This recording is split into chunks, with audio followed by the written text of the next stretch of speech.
மோதலை முடிவுக்கு கொண்டுவர இஸ்ரேல் மற்றும் ஹமாஸை ட்ரம்ப் தொடர்ந்து வலியுறுத்தி வருகிறார். ட்ரம்ப் அதிபராக பதவியேற்பதற்கு முன்பு 8 வார போர் நிறுத்தம் ஏற்படுத்தப்பட்டது. ஆனால் அந்த முயற்சிகள் வெற்றி பெறவில்லை. இந்நிலையில் தற்போது இஸ்ரேல் ஹமாஸ் மோதலை முடிவுக்கு கொண்டுவர ட்ரம்ப் மீண்டும் அழுத்தம் கொடுத்து வரும் நிலையில் காசாவில் இஸ்ரேல் தாக்குதலை தீவிரப்படுத்தியுள்ளது. என்ன நடக்கிறது பார்க்கலாம்.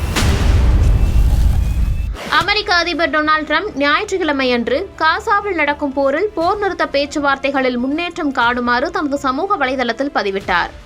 20 மாத கால மோதலை தொடர்ந்து சண்டையை நிறுத்தும் ஒரு ஒப்பந்தத்திற்கு அழைப்பும் விடுத்தார்.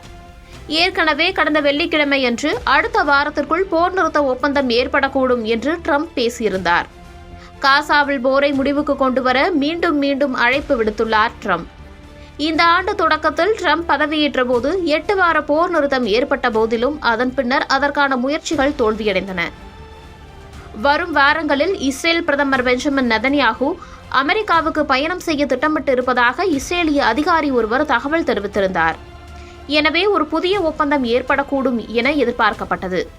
ஆனாலும் தற்போது அதே சமயம் வடக்கு காசாவின் பெரும் பகுதிகளில் இருந்து பாலஸ்தீனியர்களை பெருமளவில் வெளியேற்ற இஸ்ரேலிய ராணுவம் ஞாயிற்றுக்கிழமை உத்தரவிட்டுள்ளது. தனது படைகளையும் குவித்துள்ளது.